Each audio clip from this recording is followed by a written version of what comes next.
I think it was one of the first batches where more people chose to stay in India than to leave, because we are beginning to see a lot of opportunities come in, and the whole thing of go abroad to do your MS was getting replaced by stay here and take advantage of those opportunities. And I think that pattern has only become more and more strong. So I was very fortunate to graduate from VJTI, and at the time that I did, I can clearly see some renovations have happened. This room was not in this shape back then. So would love to visit and meet you in person. The way I'd love to run the session is in an interactive way. Obviously, the disadvantage of being remote, but let's try and make the most of it. So I'll do a short introduction of myself, but I'd love to hear from you what you'd like to me to cover in my session. And then I'll talk about my experience and my journey as well. So just think a little bit about what you would like out of the session, what you'd like to know, understand. I'm sure you've come in with some agenda with you're investing an hour, you'd want something out of that. Would love to hear from you what that is. And so I can tailor my conversation accordingly. So let me just start off with my introduction. After graduating from VJTI, I was very fixated on electronics at the time. So I chose electronics engineering in what is, at least then and probably still is, the best electronics engineering branch in the country. So I'm very, very excited to do that. Over the course of 3-4 years, I think computer science became very interesting. So taught myself coding. Obviously, there were classes that were there as well, and moved to Mahindra BT, which is now called Tech Mahindra. So again, campus placement, the big advantage of VJTI, the campus placements even back then were very, very strong. Most of the batch who chose not to go abroad were placed very well. And from there, I worked for 3 years, then went to IIM the Bud. Now from there, I kind of decided to take a slightly different path and joined McKinsey. So McKinsey did a lot of consulting work, and I'll talk a little bit about my experiences there. And then I got to the point where I wanted to do stuff, not just advise. And that brought me to Unilever. And from Unilever, that took me to Airtel. Within Airtel itself, I was doing fairly unusual things. I started off as head of strategy, normal telecom role, and then decided we need a head of data to kind of build data as a business. Very quickly, it was very clear the data was the whole business. The whole business was shifting to data. So you can't have a separate data team. And that kind of, from there on, my role kind of morphed into innovations. So I launched 4G, and then from there on, looked at how we can boost data usage. So Wink Music, Airtel TV, which then became a set-top box, built an ad network, did a lot of new things that a telco typically doesn't do, but I had the opportunity and the landscape at Airtel to do all of those things. And around the time that the whole Jio fight was, everyone was busy in that, I had a choice to either move into the core telco role or step out, and I had really enjoyed building businesses inside large company and try to start up and see how that works out. So that's been my journey. And then since the last 4 years, you've been at Foxy. I'd love to talk more about the journey. But before I do that, it's just a brief intro about myself. Would love to hear from you what would be useful out of the session. And I don't know if there's a mic or something, if I should be able to hear. Hopefully, I'll be able to hear you. Otherwise, I'll request Aditya to repeat the question.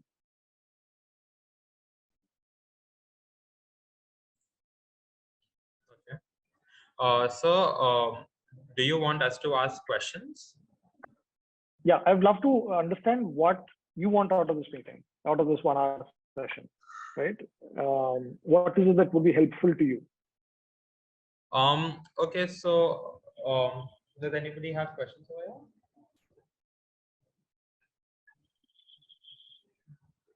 Just tell it to us. We'll continue.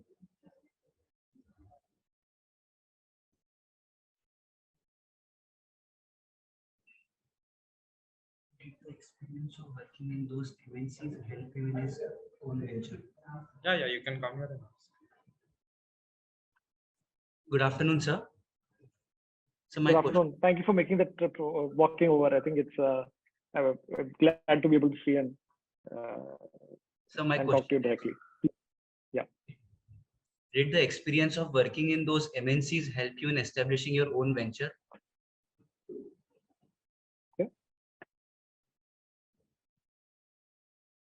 Okay. What else? I'm just going to list down all the questions, and then I'll use my talk, structure my talk accordingly. I received a message that what was your toughest milestone during your entrepreneurial journey? Any unforeseen incident that you came across? Okay. And how did your educational background or your qualifications help you in the venture? Got it. And just in general, how did you get the startup idea? And like, did you get some other startup ideas as well? And why did you choose this one over the others? Excellent. Great questions. What else? What would be more? I mean, I've been in your shoes maybe 25 years ago, so I'm sure there will be questions about something you want to do, right? Just or some specific one questions. more question, sir. What precautions need to be taken before developing a product and putting it on the market? Okay. Yeah. And how much emergency fund do you keep in your company, for the bad times, to weather the bad times, and how do you manage the financials? Okay. Great questions. Yeah. Okay. Excellent. Thank you so much. So let me start. My journey is a little unusual in the sense that I'm come from a family business background. My father used to run his own business, and I think the expectation was that I would join him. And like every good 15-year-old or 17-year-old, I decided to do exactly the opposite and go join a professional, go do education, which took me to a professional company, right? Now, working in the MNCs certainly was very helpful to help improve your skills. So jobs like McKinsey, Unilever, these are very good leadership factories. So they help you really learn how to work with people, how to work with data. You learn and understand the business language. Having said that, there are two kinds of, if you are keen to start out, there are literally 2 points of time at which you can do it. One, early on, soon as you graduate, because that's when you have the highest amount of passion, the highest amount of energy. And the second, maybe about 20, 25 years later, when you're around 40 years of age, roughly when I started up, when you have enough wisdom, you have less energy, but you have more wisdom. Those I would, in my mind, and you'll see most of the startups who get funded have founders at these two extreme ends. And the reality is that if you believe that you want to start up, right? If you're sure that you want to do this someday, there is no, and I see a lot of young people have these kind of conversations. Like, I want to join this, I will learn that, then I will start up, right? Don't go to one path to go the other path, right? You'll be like Christopher Columbus. You'll end up in a totally different continent. In my case, I joined an MNC because that's what I really wanted to do. And then I discovered something about myself, which is when I decided to start up. But if you've already discovered that about yourself, don't wait, because the amount of learning you will have in a startup over 25 years is far more, and relevant to starting up, is far more than the learning you'll have in an MNC. Because what you learn in an MNC, and the reason I left McKinsey, for example, is the amount of time you spend there. Now you start learning very specific things about consulting, about how you engage a client, about how you handle certain kinds of teams and travel and things like that, which is not useful unless you're starting your own consulting firm. So to me, the experience of working in an MNC was fantastic because it helped me build my leadership skills. It was fantastic because at that time, that's what I really wanted to do. But if you want to start up, right, then don't delay it. And that's the only point I will say. You will, of course, every year you spend, you will learn something more, but you will learn significantly more in a startup or while starting up than you will learn in an MNC when you eventually want to start up, right? So it's a little bit like, I want to play football eventually, but I'm going to go sign up for cricket camp. It doesn't work like that, right? So if you wanted to go to play football, please go play football as soon as possible. So I think my experience was different because I discovered closer to 40 that I wanted to start up, and therefore that's when I did it. But you all are sitting there, so you are obviously more interested in this than I was at that age. At that age, I was very clear I didn't want to start up. I had seen, everyone in my family run businesses, and I had a very preconceived notion about what that would mean. So if you are not there, which clearly you're not because you're sitting here, I would say the sooner you do it, the better. Let me talk a little bit about my important milestones that got me to where I am. So like I said, I've seen enough family businesses, and therefore I was a little averse to doing this. But then even in the companies that I work, I discovered that I was not doing the typical thing. So let's talk about consulting. In consulting, typically projects are 6 to 10 weeks long, 6 to 12 weeks long. My average in 7 years, I did 7 projects. So my average was over a year because I was really enjoying doing stuff as opposed to advising. And obviously, if you enjoy doing stuff, a consulting firm is the wrong place for you to be. And that's why I moved from there to Unilever. Now, in Unilever, I landed up building Lakme Salon, which is not a big or an important part of Unilever, but a fascinating part. I got to do a lot more and build a very strong business. The rest of Unilever is like a factory. It's built for CEOs, generating CEOs, teaching them how to do stuff, but it's an institution. So you do things the way it's always been done. And even if you don't do your job, the rest of the company takes over. Lakme was not like that, and that's what attracted me to that. Similarly, when I moved to Airtel, even though I started off in typical telco roles, I landed up launching a music app. And that is not typical of any telco. So I learned something about myself, and it took me almost 20 years to realize that I actually, at heart, I've always been an entrepreneur, and I've been running away from it. So that's something that you have to learn, not about the world, but also about yourself. And there are some questions about ideas as well. And this also is the same thing. So when I started, I figured out, okay, let me start up. I want to do something. I don't know what it is. I started from what do I know? And that's very important. Okay, what do you know? Because the only difference between you succeeding and you failing is you. Or you succeed and somebody else failing is you. So what is it that you know or are better at something? I know around me, I can see this opportunity that nobody else is seeing because they're sitting in some other place, right? I'm from agrarian family, and I can see that there is this farm opportunity which somebody sitting in Bombay will not see. So what is it that you know? Because that's the advantage you will carry with you. Similarly, you also need to know what you are passionate about. So the start Foxy, and I'll talk a little bit about Foxy later, was not my first choice. I started off building a B2B telco product, right? I understand telecom. I love doing that, and engineering. After that, I went to Mahindra BT, and then I joined Airtel. I lost touch with telecom and technology for some time, but then I got back in touch with it when I joined Airtel, and I really enjoyed it. So my first instinct was, let me do something in telecom. Let me build a technology stack. I did a fair bit of work on that. Spent almost 6-8 months doing that. But then I realized that the job was a lot of sales. And meant that I had to fly around trying to convince people to buy the product. And while I love building the product, the job of building was actually smaller to the role of selling the product. And that's when I decided I didn't want to do that, because at the end of the day, it's a little bit like a marriage, right? When you start up something, when you join a company, you can quit in 1 year, you can quit in 2 years.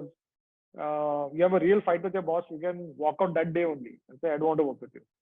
In a startup, that is not possible. It's a marriage. At least for 10 years, you are stuck to this thing. So you have to choose something that you can see yourself doing for at least 10 years. Right? You don't want to do something कि शायद चलेगा, नहीं चलेगा, then कुछ और कर लूँगा. And you also can't be very fixated. And I've seen a lot of founders who are very fixated कि मुझे यही करना है. This is the only thing I'm passionate about. I know somebody who used to run a tech publishing business, and they were very sure of what they were passionate about. And even as the business changed, the business requirements changed, you saw other companies growing, you saw more innovation happening, you stuck to what you wanted to do. That is also a problem. So you have to be, again, I think marriage is the best analogy I can give, because you have to be in love with something. You have to commit to it for 10, 20 years. At the same time, if the other person changes, you have to also change with them.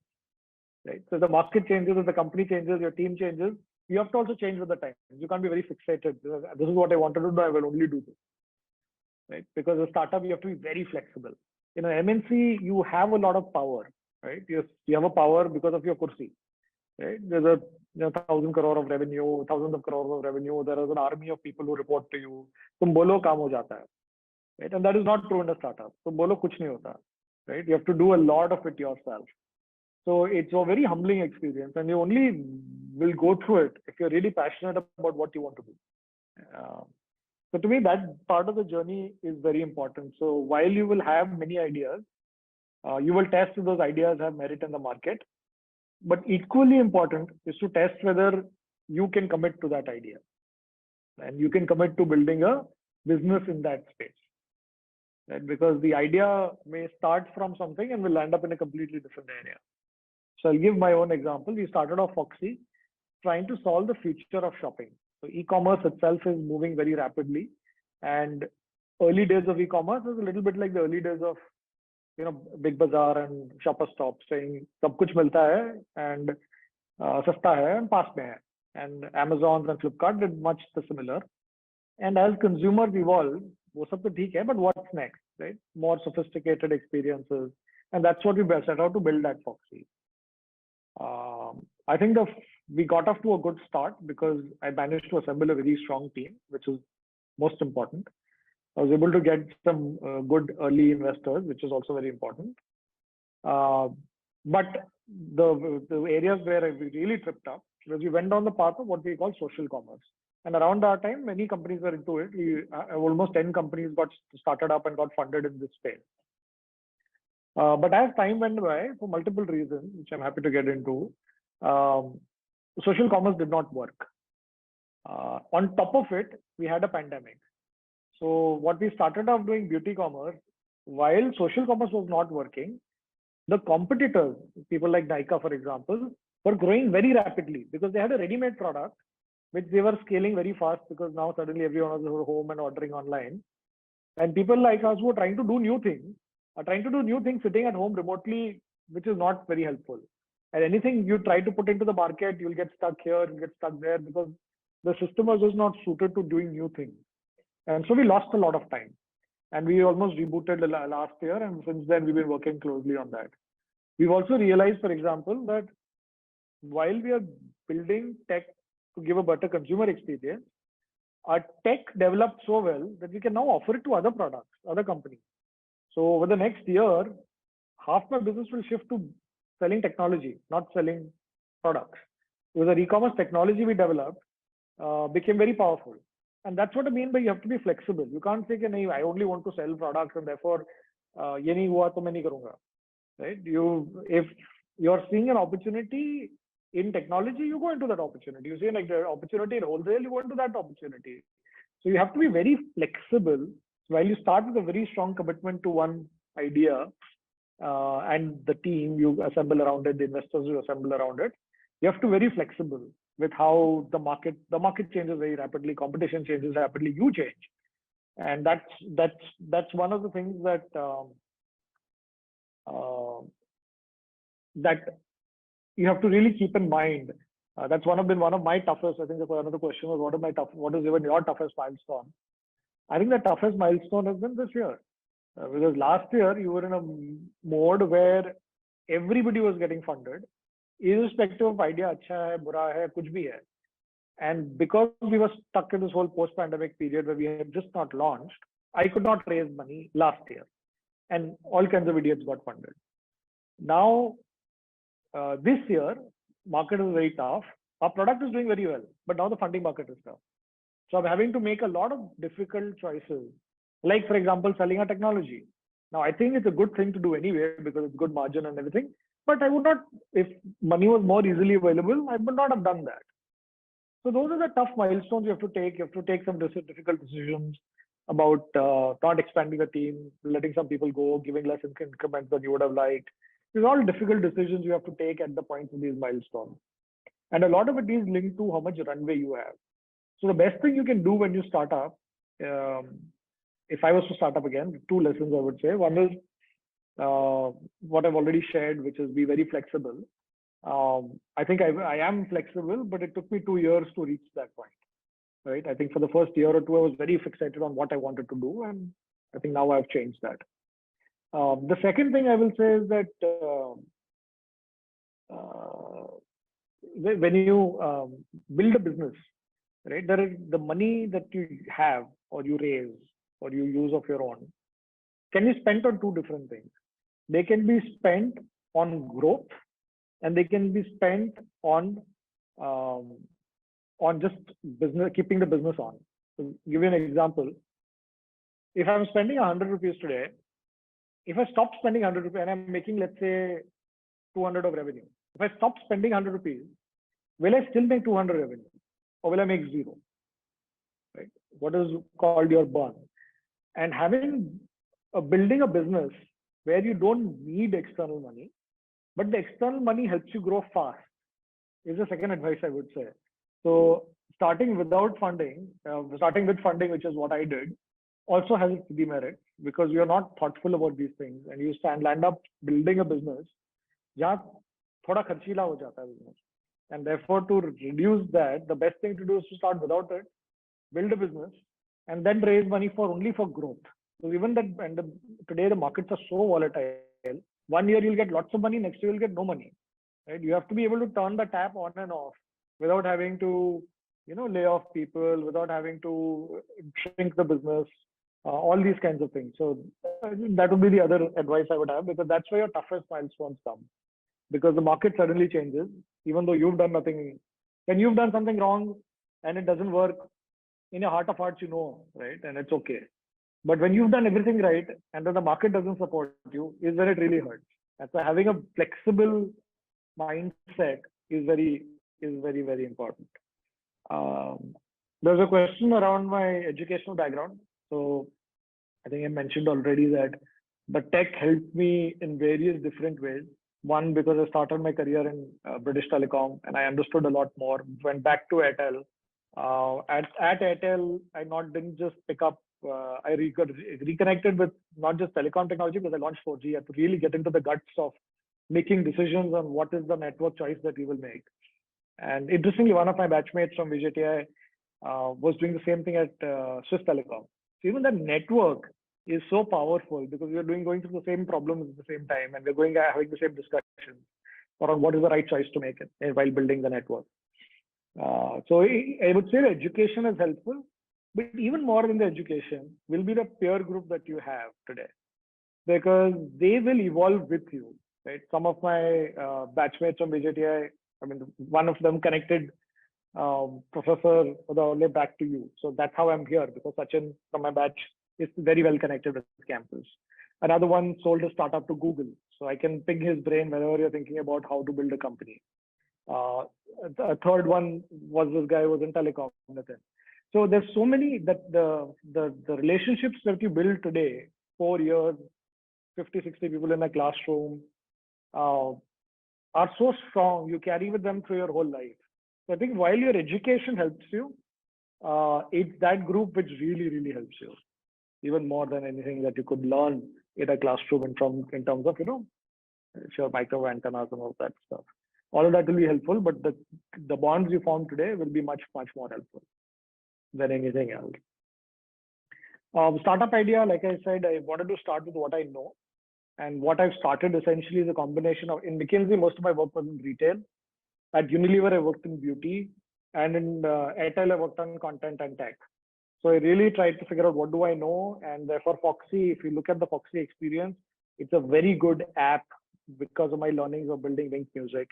It has very good beauty insights because I learned that when I was in Unilever. And we've also opened physical stores, and the way we run our backend is because I've learned all of that in McKinsey.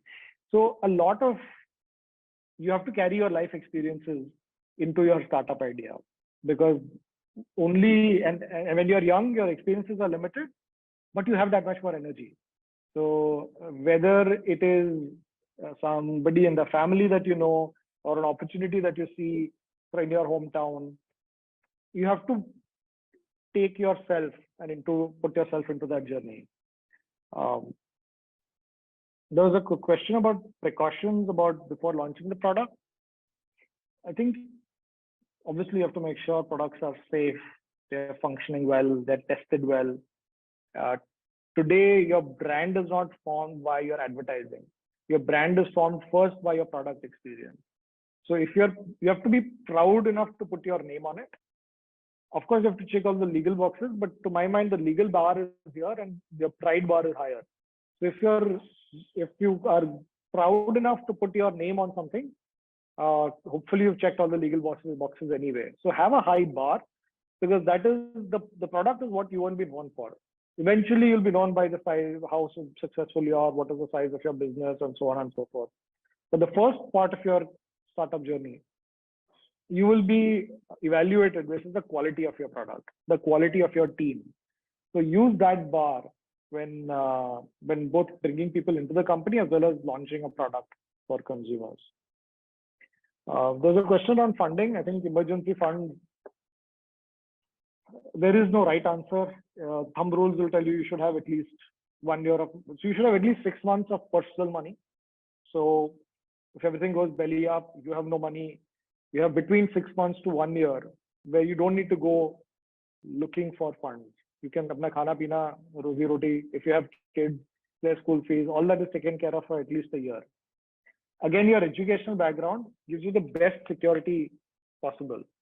And one of my managers in Airtel told me this, saying that all of us who are so well educated and are employable like this, right? You'll go into the market, you'll find a job tomorrow, are more worried about losing the job than the watchman or the driver who is not qualified, who may not get a job, but he's not worried. You are worried if he goes on leave, कि वापस आएगा कि नहीं आएगा. So you have the education background.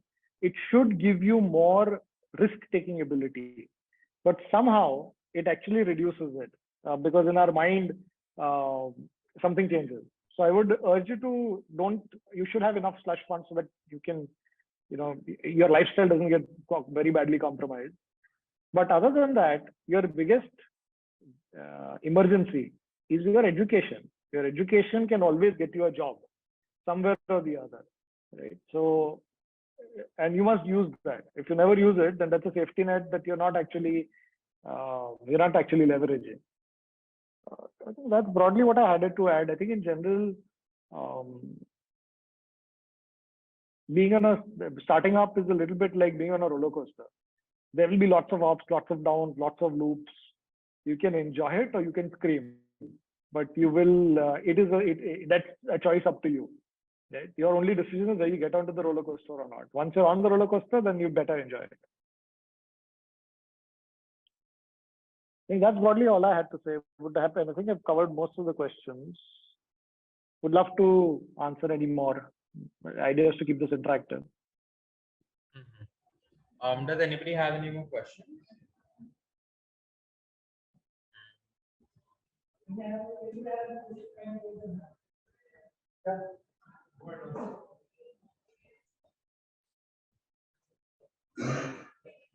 Good afternoon, sir.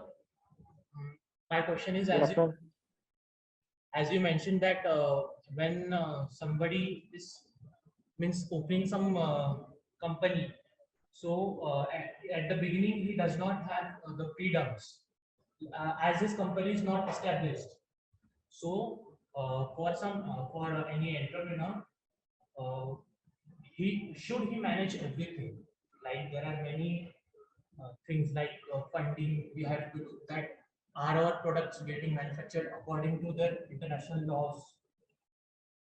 So should manage everything, or because at the very start he cannot manage everything, no? Yeah, I think it's a good question. I'll answer that in 2 parts. I think one is you must have a team, right? Now, depending on what stage you are in the career, that could be a founding team who are all peers. And typically when you start afresh from college, you'll find at least 1, sometimes 2 or 3 like-minded people that you want to start up with. And that helps you divide the work.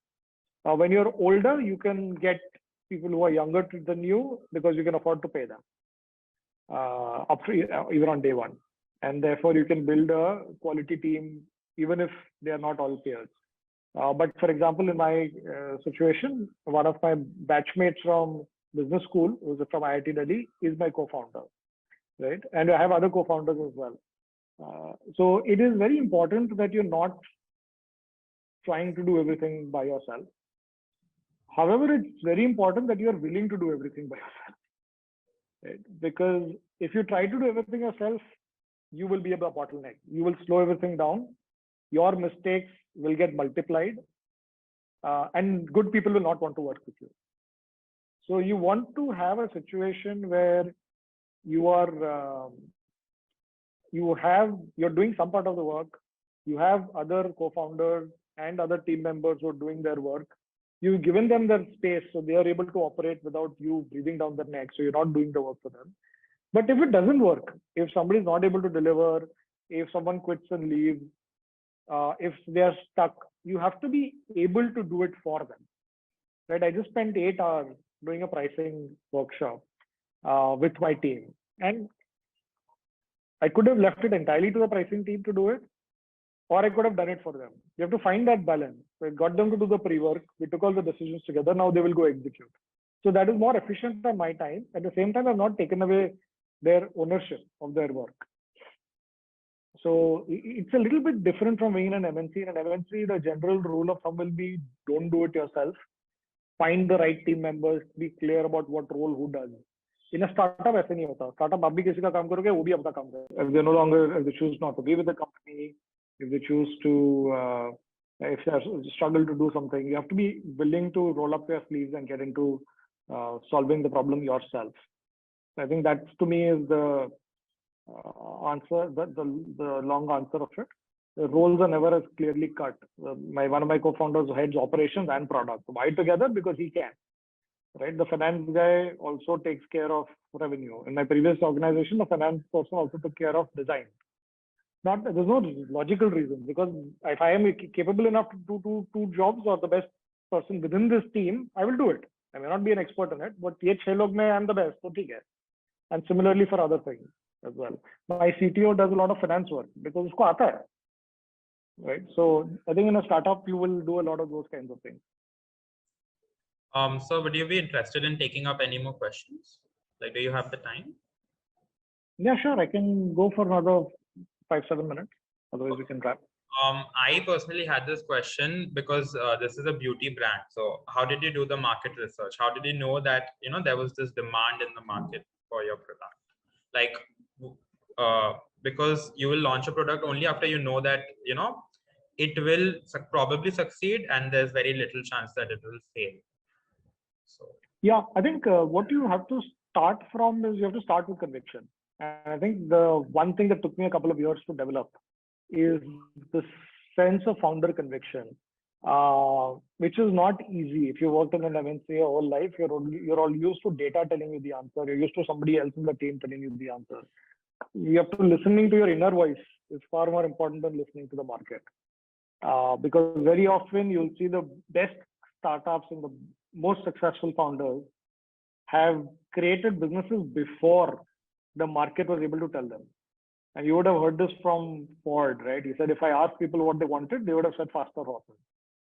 So you have to start from founder conviction. You then do market research to validate that, because you also need to be open-minded. I believe this is going to happen, whether it happens. And I'll give you a simple example. When I was doing Airtel, I was very keen on IoT, right? And that was one of the first things I wanted to start up in. And then conviction on IoT was very high. But then as I went through the whole validation of that hypothesis, I realized that IoT has been about to be large for almost 15 years. And what if it takes another 5 years? That's enough, right? For it to not make sense for me anymore. Electric vehicles, one of the ideas evaluated. I stopped for 2 reasons. One, I realized I don't know anything about it, but it was okay because nobody knew anything about it. 5 years back, nobody knew anything about electric vehicles and battery charging. But again, the same question, whether will it take 3 years or 10 years, I don't know. And I'm already 40. If it takes 10 years, by the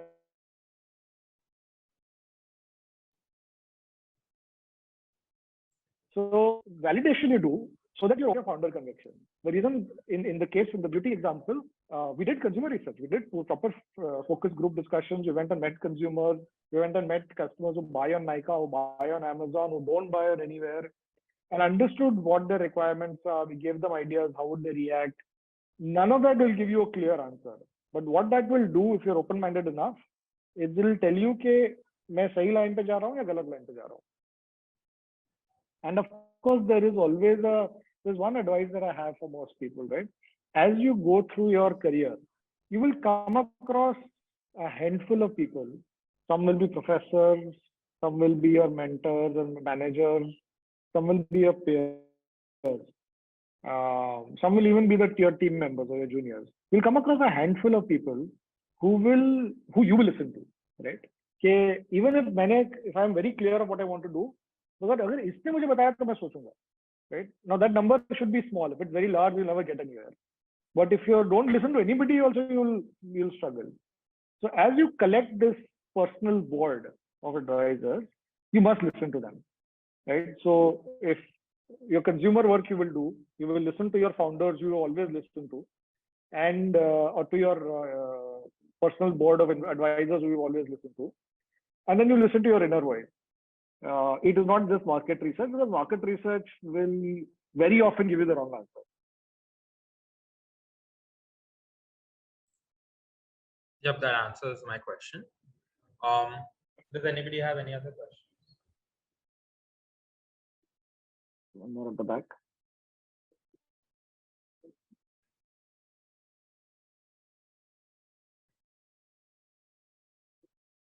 And this would be the last question. Hello, my name is Chintan Unarkar, and in this startup journey, especially in the early stages, we can face some problems that we didn't even think of. So, how did you manage to overcome such problems?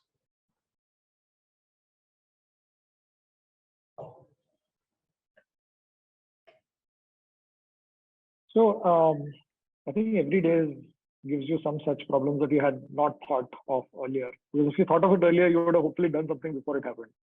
So almost every day, the problems that come to you are new. The answer is you develop a thick skin.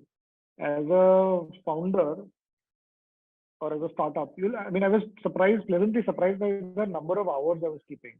Because the amount of time you free up from useless meetings in an MNC is very, very high. So you free up a lot of time, but you also sleep a lot less. Because everything that has gone wrong that you did not expect, you carry it back with you. And that is something I'm still learning how to manage. It is something that you carry with you, and you have to learn how to develop a thick skin, not let it get to you. And you just put one foot in front of the next there. Every day is a new crisis. I think once you see enough of those crises, then you don't feel as worried about it. Ek aur aa gaya. First time, kuch income tax ka notice aaya tha, I was sweating profusely. How do I handle this? What do I do? What do I do here? Handle this. Once you've done it once, second time you're like, third time you're like, forget it, I'm not interested. Right? I'll spend time on it when I need to spend time on it. Right? So, and I don't mean that specifically for one topic or another topic. My point is that every crisis makes you stronger for the next one. And startups is just hurtling from crisis to crisis. There is no startup of any scale which is either not in a crisis or not between crises. So that is something you have to get used to. So do you have time for any questions? Sorry. I think I'll have to wrap now. I have a meeting in the next 5 minutes. Yeah, but thank you so much. This has been great meeting with everyone. I would love to drop into campus when I'm there next. I now live in Delhi. I moved with Airtel to Delhi. Otherwise, I was in Mumbai the whole time. Would love to drop by. It's always a pleasure to have somebody over who calls their alma mater our alma mater. And I would like to thank you a lot, sir, for sparing time for us today and making us familiar with your story. I would also like to thank ECEL and its team and its secretaries for organizing this event for us. I would also like to thank VJTI TBI for hosting the location and providing the logistics. And I would like to thank all the students over here for coming. You were able to see the whole class, right? I was, yes. Yeah. Your supervisor, Professor Gole, wants to say hi. I've been noticing it sitting there. Hi, Kartik. Hello, sir. Hi. Okay, nice to see you after a long time. And After many years, yes, sir. I personally invite you at VJTI campus whenever you are in Mumbai. Please do drop in. So very I would love to do that, sir. great. Thanks. Thank you so much. I still remember the last Viva I had with her. But we'd love to catch up over coffee. We'll give you a call when I'm there. Thank you so much. Bye-bye. Thank you. Bye-bye.